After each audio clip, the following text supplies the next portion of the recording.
फटाफट ज्वाइन हो जाओ फटाफट। जिस किसी ने भी अगर नोट्स बना लिए हैं साथ में नोट्स भी लेके बैठो, ठीक है। काफी दिन हो गए मैंने पैसे के नोट्स पहले ही अपलोड कर दिए थे। पहले तुम लोग को ये बता दो कि वीडियो ऑडियो सब कुछ ठीक ठाक है क्या। पहले लोग ये बता दो कमेंट में, सब कुछ सही है। वीडियो ऑडियो आवाज सही आ रही है, कमेंट में बता दो फटाफट। आवाज सही आ रही है। कौन कौन लोग ज्वाइन कर लिए हैं? हर्षित, अर्पित, कायनात, अमन, आर्यन, निहारिका, वैष्णवी, गौरव, अनुप्रिया। ठीक है। 2-3 मिनट और हो जाएगी तो अपन स्टार्ट कर देंगे, मतलब बाकी जिसको आना होगा वो आएगा। वीडियो ऑडियो सब कुछ सही है। स्क्रीन पे सही दिखाई देगी सभी को स्क्रीन। सब कुछ ठीक है। चलिए।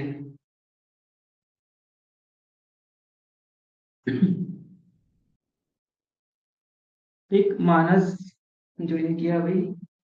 ठीक है, 2 मिनट रुक जाओ फिर अपन स्टार्ट कर देंगे चैप्टर पढ़ना। क्योंकि अपने पास इतना टाइम नहीं है, फटाफट स्टार्ट करेंगे, ठीक है।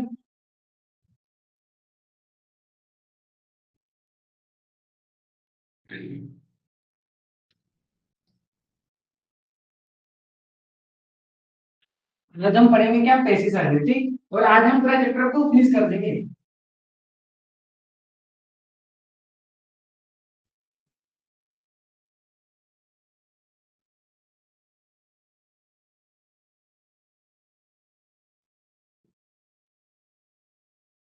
चलिए स्टार्ट करते हैं, है ना, स्टार्ट करते हैं। पहले तो वही बताओ, पेसिस किसके किस किसके कॉलेज में हो गया है ये चैप्टर। कमेंट करके फटाफट बताओ, किसके कॉलेज में चैप्टर पढ़ा दिया है। Good evening, good evening. बता दो मेरे को, किस किसके कॉलेज में पेसिस चैप्टर हो गया है। फटाफट बताओ फटाफट। वॉइस क्लियर नहीं आ रही है। देखो मानस, अभी मैंने माइक नहीं यूज किया, ठीक है। वो थोड़ा 1-2 दिन में मेरा माइक आ जाएगा तो मैं उसको यूज करूंगा तो सही हो जाएगा। हो गया, आर्यन के यहाँ पर हो गया है। साहिबा के यहाँ पे नहीं हुआ है। आज आज ही हुआ है, ठीक है, आज ही हुआ है। चलिए फिर गौरव तुम्हारे क्वेश्चन पूछूंगा, है ना। आज ही पढ़ा है ना आपने, देखता हूँ मैं। नहीं हुआ, ठीक है, हो गया है, अमित के यहाँ पर हो गया है। ठीक है। हाँ सर, मेरे तो पूरा सिलेबस हो गया। अच्छा, अभिषेक के यहाँ पूरा हो गया है। फिर आपसे पूछूंगा, आपसे भी पूछूंगा फिर मैं। सर मेरा तो पूरा सिलेबस हो गया, ठीक है। और सर चलो स्टार्ट करते हैं, है ना। अब पैसे की बात करते हैं तो इस चैप्टर से कितने मार्क्स का पूछा जाएगा, वो मैं आपको बता देता हूँ, है ना। इस चैप्टर से आपके फाइनल यूनिवर्सिटी एग्जाम में कितने मार्क्स का पूछा जाएगा, 3 मार्क्स का पूछा जाएगा, ठीक है। यहाँ पर एमसीक्यू भी पूछा जा सकता है, या तो 3 मार्क्स का आपसे सिर्फ एमसीक्यू पूछ ले, या या एक क्वेश्चन 5 मार्क्स का आ सकता है, ठीक है। एक क्वेश्चन 5 मार्क्स का पूछ सकता है। क्या क्या पूछ सकता है, 5 मार्क्स में अगर मान लो पूछ लिया तो आपसे पूछ लेगा, एक तो आप बताइए पेशी की डेफिनेशन, ठीक है, पेशी की परिभाषा। दूसरा यहाँ पर पूछ सकता है पेशी का स्वरूप, है ना। 5 नंबर की बात कर रहा हूँ ये मैं। पेशी का स्वरूप पूछ सकता है, ठीक। और पेशी की संख्या। और क्या पूछ सकता है, पेशी की संख्या, ठीक है। पेशी की संख्या। बहुत आसान सा चैप्टर है ये, है ना। अगर एमसीक्यू आएगा तो भी एकदम या तो संख्या से आ जाएगा, ठीक है। मतलब ज्यादातर चांसेस है कि संख्या से ही एमसीक्यू। और अगर मान लो 5 मार्क्स में आया तो पेशी के परिभाषा पूछ सकता है, उसका स्वरूप और संख्या आपको 5 मार्क्स में पूछेगा, तो ये तीनों आपको बताना है, ठीक। चलिए, अब जिस जिसके कॉलेज में पेशी सर पढ़ा दिया तो मेरे को ये बताइए पेशी का मतलब होता क्या है। फटाफट बताइए पेशी का मतलब क्या होता है। What do you mean by पेशी। फटाफट बता दो पेशी का मतलब क्या होता है। अभिषेक आपका हो गया ना पूरा सिलेबस, बताओ मेरे को what do you mean by पेशी। पेशी का मतलब क्या होता है, बताओ फटाफट। फटाफट बताओ, आज आज किसके यहाँ पर हुआ था। हाँ गौरव, गौरव बताओ। आज आपके यहाँ पर हुआ है ना, बताओ मेरे को क्या होता है पेशी का मतलब। फटाफट आंसर दो यार, टाइम नहीं अपने पास। फटाफट आंसर दो, पेशी का मतलब क्या होता है गौरव।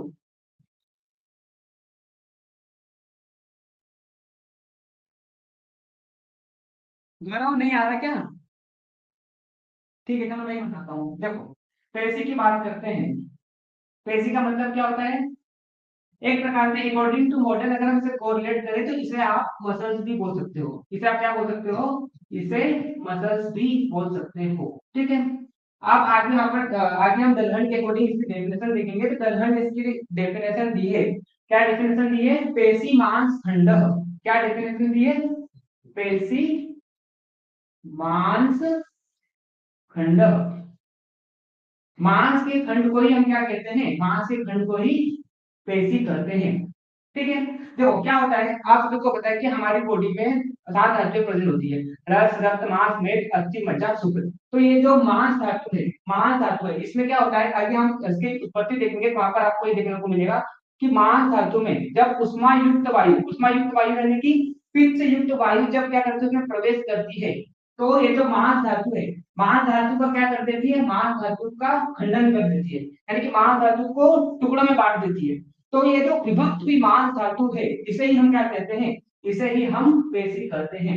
यानी कि पेशी जो होता है is that component of our body which is derive from the मांस धातु। ठीक है। तो मांस धातु से ही किसकी उत्पत्ति होती है? पेशी की उत्पत्ति होती है। कैसे होती है? जब उष्मा से युक्त वायु जो होती है मांस धातु में प्रवेश करती है, तो मांस धातु को क्या कर देती है? विभाजन कर देती है, मांस धातु का खंडन कर देती है। तो ये जो विभक्त हुई मांस धातु है, इसे ही हम क्या कहते हैं? इसे ही हम पेशी कहते हैं। तो आगे यही डेफिनेशन आपको देखने को मिलेगी, पेशी मांस खंड। इसके अलावा और है तो आगे आगे देखते हैं हम। ठीक, इतना आगे समझ में? आगे समझ में बोलो, इतना आ गया समझ में आपको? मसल्स, ठीक है। हाँ, अकॉर्डिंग टू मॉडर्न हम पेशी को मसल्स भी बोल देते हैं। चलिए अब इसका हम इंट्रोडक्शन देखते हैं। अब स्टार्ट करते हैं। देखो, तो जैसे कि मैंने आपको बताया था कि मांस धातु हमारे शरीर की 7 धातुओं में से एक धातु है, तीसरी धातु होती है। ठीक है। परंतु जब वह मांस अलग अलग होकर, कैसे अलग अलग होगी? तो जब मांस धातु में क्या होता है? उष्मा युक्त वायु जो होती है प्रवेश करती है, तो मांस धातु का खंडन कर देती है। तो ये जो विभक्त हुई मांस धातु है, इसे हम क्या कहते हैं? पेशी कहते हैं। ठीक। तो जब वह मांस अलग अलग होकर एक निश्चित आकार ले ले, और ये जो आकार आकार यानी कि ये जो शेप है, ये किसके अकॉर्डिंग होगा? जहां मतलब बॉडी के जिस भी पार्ट में जो पेशी प्रेजेंट है, तो बॉडी का जो भी आकार है, उसका आकार मांस धातु का भी हो जाएगा। ठीक है, सॉरी, पेशी का भी हो जाएगा। ठीक। तो एक निश्चित आकार ले लेता है, वह अलग अलग दिखाई देता है, तब क्या कहलाता है? पेशी कहलाता है। तो मैंने क्या बोला कि मांस धातु में जब उष्मा युक्त वायु जो होती है प्रवेश करती है, तो मांस धातु को क्या कर देती है? अलग अलग कर देती है, मांस धातु को अलग अलग कर देती है, तो वह अलग अलग दिखाई देता है, यानी कि जो विभक्त हुई मांस धातु है, उसे हम क्या कहते हैं? उसे ही पेशी कहते हैं। ठीक है। पेशी को मांस खंड भी कहते हैं, जैसे कि मैंने अभी आपको बताया। ठीक है। और इसमें कौन सा महाभूत प्रधान होता है? पृथ्वी महाभूत प्रधान होता है। क्यों? क्योंकि ये धातु कैसी होती है, सॉरी, ये जो कंपोनेंट होता है, बेसिक जो होता है, कैसा होता है? स्ट्रॉन्ग होता है। तो आपको पता है कि पांचों महाभूत सबसे ज्यादा स्ट्रॉन्गेस्ट जो होता है क्या होता है? पृथ्वी महाभूत। तो अब क्योंकि आपकी पेशी जो है वो स्ट्रॉन्ग होती है, तो आपका इसमें कौन सा महाभूत प्रधान देखने को मिलेगा? पृथ्वी महाभूत प्रधान देखने को मिलेगा।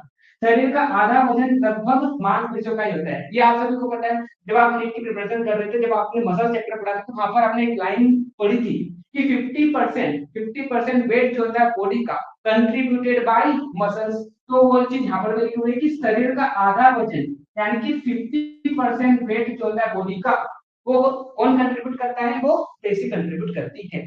ठीक है। चलिए अब देखिए यहाँ पर हम पेशी की परिभाषा 5 नंबर में पूछेगा, तो पेशी की परिभाषा पूछ सकता है। देखिए यहाँ पर क्या बोला पेशी की परिभाषा में? मांस अवयव संघात परस्परम विभक्त पेशी इत्युच्यते।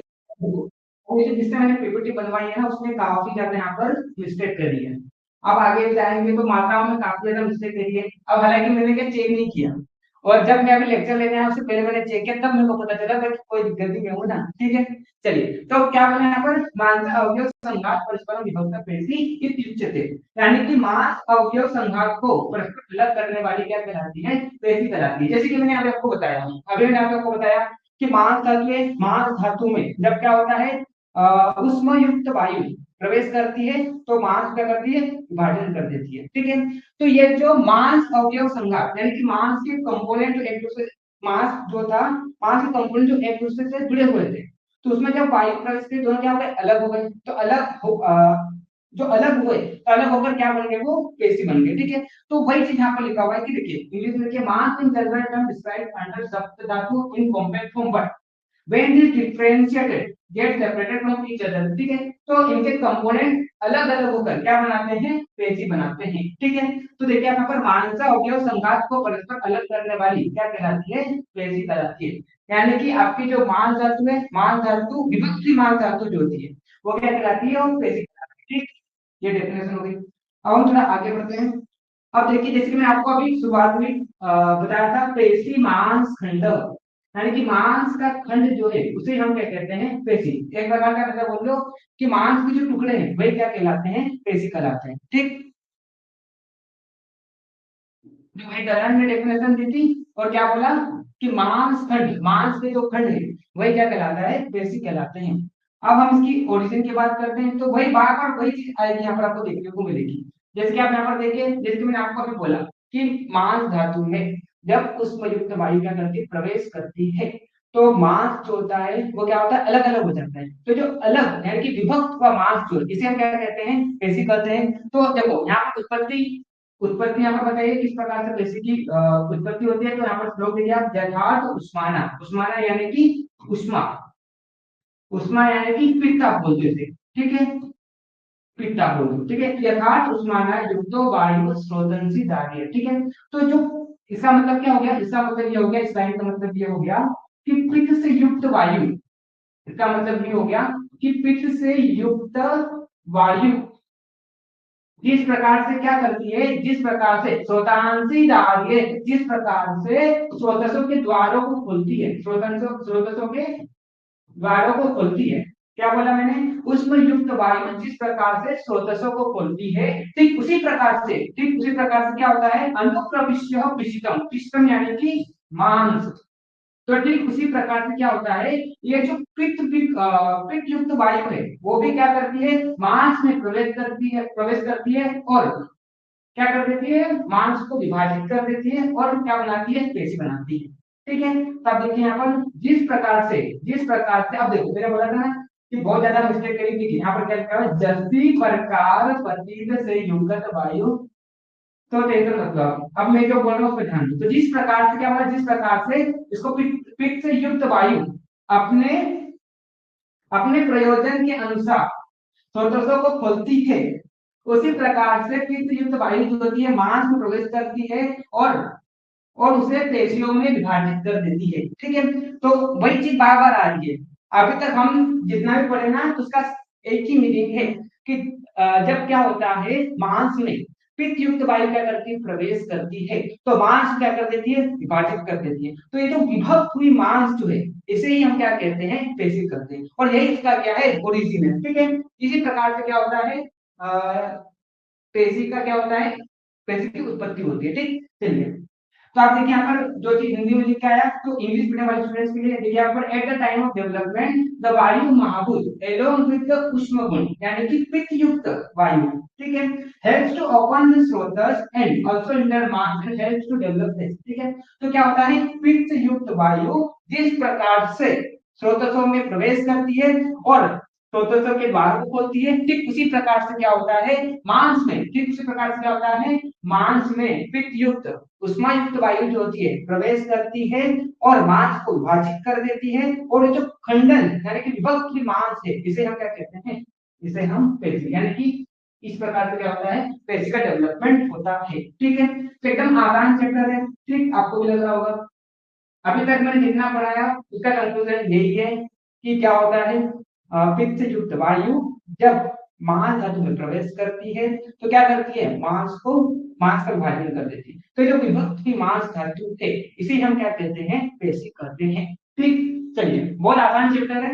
यहाँ पर इतना समझाने जैसा कुछ है नहीं। ठीक है, अब देखो, अब हम बात करते हैं पेशी का स्वरूप और उसका टाइप। जैसे कि मैंने आपको वहां पर बताया था कि आपकी जो पेशी है उसका जो आकार है तो किस पर डिपेंड करता है, बॉडी के किस पार्ट पर प्रेजेंट है। तो बॉडी का पार्ट का जो शेप है उसी का शेप पेशी का भी हो जाता है। तो ये चीज यहाँ पर आपको देखने को मिलेगी। तो आप देखिए यहाँ पर स्वरूप की बात करते हैं तो आकार के अकॉर्डिंग अगर हम देखें, शेप के अकॉर्डिंग देखें तो आपको 12 टाइप की आपको क्या देखने को मिलेगी, 12 टाइप की आपको पेशियां देखने को मिलेगी। ठीक, तो देखिए यहाँ पर क्या बोला है इन्होंने, तासाम बहल पेलव स्थूल अणु प्रथु वृत्त ऋष्व दीर्घ स्थिर मृदु संलक्षण कर्कश। तो यहाँ पर क्या बोला है इन्होंने, 12 टाइप में कौन कौन सी, सबसे पहली क्या है बहल, तो इसको मिटाता हूं। सबसे पहली सबसे पहली क्या है, सबसे पहली है बहल। सबसे पहली कौन सी है, बहल। बहल यानी कि मोटी। ठीक, दूसरा यहाँ पर क्या बोला, पेलो। पेलो यानी कि पतली, स्लेंडर। ठीक है, पतली। स्थूल यानी कि बड़ी, जो साइज में क्या हो, बड़ी हो।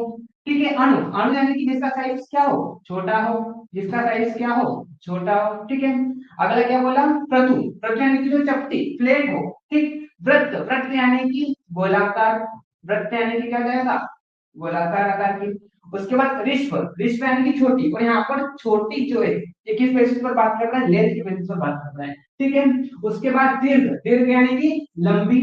फिर बोला था स्थिर। स्थिर यानी कि स्टेबल, जो स्टेबल हो। ठीक है, मृदु। मृदु यानी कि जो कैसी हो, सॉफ्ट हो। ठीक है, समलक्षण, जिसमें क्या हो, चिकनाहट हो। और कर्कश। कर्कश यानी कि जिसमें रफनेस हो। ठीक है, भाता संदस्ति शिरा स्नायु प्रचंडता यथा प्रदेशम स्वभावत एव भवन्ति। तो ये 12 प्रकार की आपको क्या दिखाई देती है, 12 प्रकार की आपको पेशा दिखाई देती है। और ये जो पेशा होती है वो क्या करती है, संधियों को, अस्थियों को, सिराओं को, स्नायु को ढक करके रखती है। और इनका जो आकार है, क्या बोले हैं, प्रचंड का यथा प्रदेशम स्वभावत एव भवन्ति, यानी स्थान भेद से, यानी कि स्थान भेद से, यानी कि बॉडी के जिस भी पार्ट पर प्रेजेंट है, तो उस पार्ट का जो शेप है वही शेप क्या हो जाता है, पेशी का हो जाता है। तो ये जो हमने 12 जो शेप आपको बताया, यानी कि जो टाइप बताए, ठीक है, 12 प्रकार की जो मैंने आपको पेशा बताई, तो ये जो शेप किसके अकॉर्डिंग है, तो बॉडी के जिस भी पार्ट पर प्रेजेंट है तो उसका ही आकार पेशी ले लेती है। तो आप देखिए यहाँ पर आगे देखिए, मांसपेशियां शरीर की। अब देखो यहाँ पर क्या है, मैं अगर पंखा चलाऊंगा ना तो आपको आवाज कम आएगी। ठीक है, इसलिए मैंने पंखा बंद कर रखा है। जब माइक आ जाएगा तो पंखा यूज करूंगा तो स्वेटिंग वगैरह नहीं होगी। अब देखो, चलो हम पढ़ने पे ध्यान देते हैं। तो देखो कितने लोग हैं, रुके हुए ना सब लोग, वरना मालूम पड़ा भग जाएंगे। चलो, तो क्या बोला यहाँ पर, देखो मांसपेशियां शरीर की अस्थियां, संधियां, शिराएं तथा स्नायु, इन रचनाओं को क्या करती है, ढक करके रखती है। अब देखो ढक करके इसलिए क्या करते हैं, इंग्लिश में लिख दिया, अब डांटना पड़ेगा जिस में। अब शरीर में वे स्थान भेद से स्थान भेद हो, तो मैंने आपको बोला था ना कि शरीर में मतलब बॉडी के जिस भी पार्ट पर प्रेजेंट है, बॉडी के जिस भी पार्ट पर वो पेशी प्रेजेंट है, स्थान भेद से स्वरूप या आकार होती है। ठीक है, तो जिस भी बॉडी पार्ट पर वो पेशी प्रेजेंट है, उस बॉडी पार्ट का जो भी शेप है, जो भी शेप है, तो वही शेप किसका हो जाता है, वही शेप पेशी का हो जाता है। ठीक है, तो यहाँ पर हमने क्या देखा, इस श्लोक में हमने ये देखा कि 12 टाइप की क्या प्रेजेंट होती है, आपकी पेशा प्रेजेंट होती है। और ये जो 12 टाइप किसके अकॉर्डिंग है, शेप के अकॉर्डिंग है। और ये जो शेप है वो किस पर डिपेंड करता है, तो बॉडी के जिस भी पार्ट पर वो पेशी प्रेजेंट है, तो उस पार्ट का जो भी आकार है, तो उस आकार की क्या बनेगी, पेशी हो जाएगी। और ये पेशियां क्या करती है, ये पेशियां अस्थियां, संधियां, शिराएं और स्नायु इन सबको ढककर रखती है। तो ये उस श्लोक का मतलब है। ठीक है, तो ये क्या हो गया, स्वरूप हो गया, 5 नंबर में आ सकता है। और यहाँ से क्वेश्चन आता ही है, पता है, ये इंपॉर्टेंट है ना, ये इंपॉर्टेंट है। एमपी एमएससी की अगर हम बात करें 2021 में पेशी के स्वरूप के बारे में क्वेश्चन पूछा था, तो ये इंपॉर्टेंट है, 5 नंबर पे पूछा जा सकता है। तो आपको ये श्लोक याद होना चाहिए। ठीक है, और इसका मीनिंग भी आपको पता होना चाहिए, क्योंकि मैंने आपको डिटेल में आपको इसको एक्सप्लेन कर दिया है। ठीक, चलिए, तो देखिए आप यहाँ पर आगे टेबल लेकर आया हूं मैं आपके लिए। तो देखिए बहल, पहला हमने क्या देखा, बहल। बहल यानी कि मोटी। पेलव, पेलव यानी कि स्लेंडर, जो क्या हो, पतली हो। स्थूल यानी कि लार्ज, और लार्ज किस बेसिस पर बात कर रहा है, ये साइज के बेसिस पर। ठीक है, उसके बाद अणु। अणु यानी कि छोटी, मिनट। प्रतु, प्रतु यानी कि इलोंगेटेड, स्ट्रेट या क्या बोलता है, फ्लैट, जो एकदम जैसे चपटी हो। प्रतुल का मतलब क्या होता है, चपटा। वृत्त, वृत्त यानी कि राउंडेड, गोलाकार, ठीक है। स्थिर, स्थिर यानी कि फॉर्म स्टेबल, जो कैसे हो, स्टेबल हो, दृढ़, ऐसा बोल सकते हैं हिंदी में बोले तो दृढ़, ठीक। उसके बाद ऋष्व, और ये जो ऋष्व किस बेसिस पे बात कर रहा है, साइज के बेसिस पर, यानी कि छोटी, शॉर्ट, किसके, सॉरी लेंथ के बेसिस, है ना, मतलब जो लेंथ में क्या हो, छोटी हो। दीर्घ यानी कि लंबी हो लेंथ में, ठीक है। मृदु यानी कि सॉफ्ट, और संरक्षण, संरक्षण यानी कि स्लिम, स्लिम यानी कि जिसमें का तो चिकनाहट, और कर्कश यानी कि जिसमें क्या हो, रफनेस, रफनेस हो, खुरदुरी हम बोल सकते हैं, ठीक, हार्ड मतलब। चलिए अब हम आगे देखते हैं। तो देखिए वही चीज मैं इंग्लिश में भी लिख कर आया हूँ, द बेसिस ऑफ, तो वही चीज बता दिए बार बार ध्यान से नोट करिए। अब कहते हैं पेशियों की कुल संख्या। अब ये जो टॉपिक है ये भी मोस्ट मोस्ट इंपॉर्टेंट है, पेशियों की संख्या पता होना चाहिए। एमसीक्यू में क्वेश्चन पूछा जा सकता है, या तो 5 मार्क्स से भी यहाँ से क्वेश्चन आ सकता है, ठीक है। 5 मार्क्स से भी यहाँ से क्वेश्चन आ सकता है। तो चलिए देखते हैं पेशियों की कुल संख्या। अगर हम आचार्य सुश्रुत के अनुसार देखें, आचार्य आचार्य सुश्रुत जी के अनुसार देखें तो मेल बॉडी में आचार्य सुश्रुत ने कितनी बताई है, 500 पेशियां बताई है। फीमेल में कितनी बताई है, फीमेल में 520, यानी कि फीमेल में, इन फीमेल अगर हम बात करें तो 20 एक्स्ट्रा बताई है, ठीक है। वो एक्स्ट्रा कौन सी है हम आगे देखेंगे, ठीक। तो पता होना चाहिए आपको, अकॉर्डिंग टू सुश्रुत कितनी होती है, 500 होती है, किसमें, मेल में। तो कहाँ कहाँ पर अगर हम इसको सड़न शरीर में विभाजित करें, तो आपके शाखाओं में यानी कि अपर लिम्ब और लोअर लिम्ब यानी कि एक्सट्रीमिटीज में टोटल कितनी होती है, 400 होती है। मध्य शरीर की बात करें, यानी कि आपका जो उदर, जो आपका थोरैक्स रीजन है, उदर यानी कि जो आपका एब्डोमेन वाला रीजन है, तो यहाँ पर कितनी होती है, 66 पेशियां प्रेजेंट होती है, ठीक। उसके बाद सिरोविवा की बात करें, है ना, सुप्राक्लेविकुलर की बात करें, ऊपर वाला पार्ट जो है, ठीक है, सिरोविवा की बात करते हैं, ऊर्ध्व जठरगत की बात करते हैं, तो यहाँ पर टोटल कितनी होती है, यहाँ पर 34 कर लीजिए, हाँ कर रहा है, यहाँ पर कितनी होती है, 34 होती है। तो टोटल कितनी हो जाएगी, 500 प्रेजेंट होती है, किसमें, मेल में, ठीक है, ठीक। उसके बाद हम बात करते हैं इन फीमेल। तो मैंने आपको बताया था ना, इन फीमेल 500 के अलावा यहाँ पर 20 एक्स्ट्रा बताई है। तो इस प्रकार से फीमेल में टोटल पेशा कितनी प्रेजेंट होती है, टोटल 520 प्रेजेंट होती है, ठीक है। कितनी प्रेजेंट होती है, 520 होती है। तो एक्स्ट्रा कौन कौन सी है उसके बारे में यहाँ पर बताया। तो दोनों स्तनों में, यानी कि हर एक ब्रेस्ट में 5, है ना, एक ब्रेस्ट में 5, दूसरे ब्रेस्ट में 5, तो इस तरह से 10 तो पेशियां कहाँ पर होती है, एक्स्ट्रा ब्रेस्ट में होती है, ठीक है। फिर अपत्य मार्ग, अपत्य मार्ग यानी कि योनि में 4 होती है टोटल, 2 बाहर की ओर मुख की तरफ और 2 अंदर की तरफ। देखिए यहाँ पर दो अंदर की ओर जो बेलवी होती है, और 2 बाहर यानी कि मुख की तरफ जो क्या होती है, आश्रित होती है। और फिर 3 यहाँ पर गर्भ छिद्र में, यहाँ पर क्या है, ये तो लिखा ही है। इसको आप कर दीजिए गर्भ छिद्र, है ना। तो 3 जो थी वो कहाँ पर प्रेजेंट होती है, गर्भ छिद्र में, ठीक है।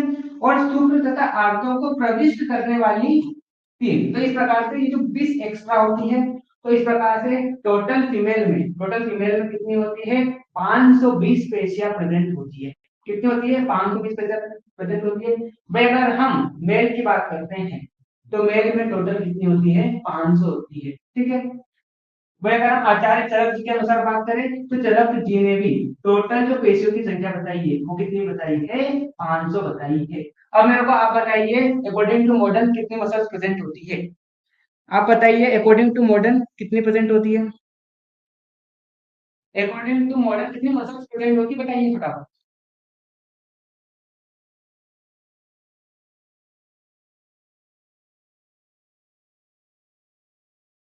पेशी की, पेशी की कोई, अरे यार 12 टाइप की तो पेशी है, दीर्घ हो गया, ये सब ये याद नहीं होगी क्या आपको, उसमें क्या ट्रिक चाहिए आपको। सर ये नाम और नंबर लिख के इधर उधर घूम रहा, स्क्रीन में डिस्टर्ब कर क्या, क्या डिस्टर्ब है।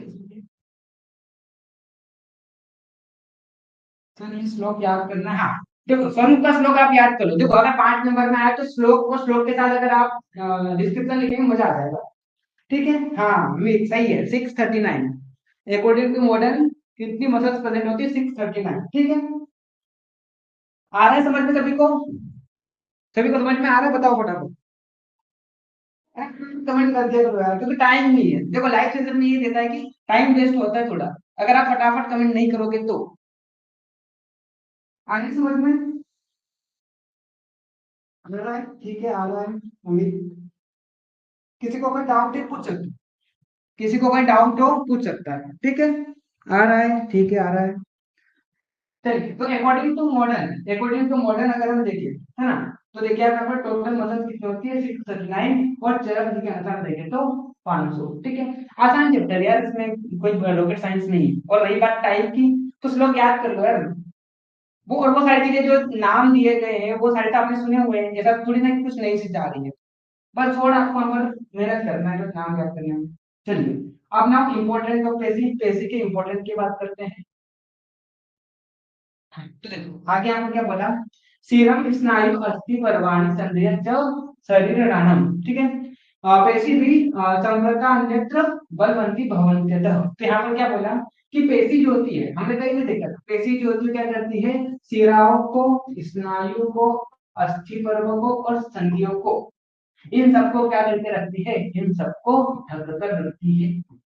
ठीक है, अब क्योंकि इन सभी को क्या करके रख रही है? ये ढक कर रख रही है। तो इन सभी स्ट्रक्चर में क्या होगा? इन सभी स्ट्रक्चर में पेशी जो होगी वो क्या होगी? वो स्ट्रॉन्ग होगी, स्ट्रॉन्गेस्ट होगी। ठीक है, तो क्या बोला? शिरा, स्नायु, अस्थिपर्व और संधियां, इन सभी को पेशी जो होती है वो क्या करके रखती है? ढक कर रखती है। तो इन सभी स्ट्रक्चर में सबसे स्ट्रॉन्गर क्या होगी? स्ट्रॉन्गेस्ट होगी, क्या होगी? पेशी होगी। बस ये बताया है इंपॉर्टेंट ऑफ पेशी। ठीक, देखिए बराबर, since sira, snayu, asthi sandhi of the body are covered by peshi, so they are more strong and supported. ठीक है, तो एकदम आसान है ना, इतना कोई रॉकेट साइंस नहीं है। अब हम बात करते हैं पेशी के कार्य। ठीक, तो देखिए हमें क्या बोला? मांस शरीर पुष्टि करोति, यानी कि जो पेशी जो होती है क्या करती है? शरीर की पुष्टि करती है। उसके बाद यहाँ पर क्या बोला? मांस पेशियों बलाय सूर्यवस्तंभाय उत्तेजनाम, यानी कि शरीर को एक तो क्या करती है? बलाय, बलाय यानी कि बल प्रदान करती है, और सूर्यवस्तंभाय यानी कि धारण करती है। शरीर का क्या करती है? वो धारण करती है, यानी एक प्रकार से आप इसको बोल दो, एक प्रकार से लेपन का कार्य, ऐसा बोल सकते हैं आप, है ना। एक प्रकार से मांस जो क्या करती है? लेपन का कार्य करती है। इसके अलावा बताइए, इसके अलावा आप क्या बोल सकते हैं? इसके अलावा शरीर का जो अंकुचन और प्रसारण, ठीक है, यानी कि जो हमारे बॉडी में जितने भी अंग होते हैं, बॉडी पार्ट्स होते हैं, उनका जो मूवमेंट होता है वो किसकी हेल्प से होता है? मसल्स की हेल्प से होता है। तो एक वो भी आप लिख सकते हैं। ठीक है, तो बस इतना ही है इस चैप्टर में, है ना। इसके अलावा आपको कुछ नहीं करना है, मोर देन सफिशिएंट है। इसके अलावा अगर आप अपना दिमाग लगाएंगे तो फंसोगे। ठीक, जितना मैंने आपको पढ़ाया है मोर देन सफिशिएंट है ना। अकॉर्डिंग टू एनसीआईएसएम मैंने आपको सारी चीज बता दी यहाँ पर। ठीक है, तो आई होप आप सभी को लेक्चर समझ में आया होगा। बताइए, लेक्चर समझ में आया आपको सभी को? कोई डाउट है क्या? बताओ, एकदम आसान सा चैप्टर ये वाला, है ना। और एक प्रकार से लड्डू खाने जैसा टॉपिक है। ठीक है, आपको बस डायरेक्ट मैंने क्या करते लड्डू दे दिया, बस आप खाइए। 3 मार्क्स का पूछ सकता है एमसीक्यू, या तो फिर 5 मार्क्स का ऐसे पूछ सकता है। 5 मार्क्स का पूछेगा तो मार्क्स की सॉरी पैसे की परिभाषा, उसका स्वरूप, स्वरूप बहुत इंपॉर्टेंट है, और संख्या चर के अनुसार पता होना चाहिए, और सुश्रुति के अनुसार पता होना चाहिए, और ये भी पता होना चाहिए कि फीमेल में एक्स्ट्रा क्या होता है। ठीक है, तो संख्या से क्वेश्चन पूछ सकता है। ठीक है, एमसीक्यू में। ठीक, तो ये हमारा था बेसिक सेक्शन का टॉपिक लेक्चर। ठीक है, आई होप आप सभी को समझ में आया होगा। ठीक है, चलिए बताइए, आया समझ में? आया समझ में सभी को? आया लेक्चर समझ में? बाकी लोग कहाँ गए भाई? 19-20 लोग थे। आ गया समझ में सभी को?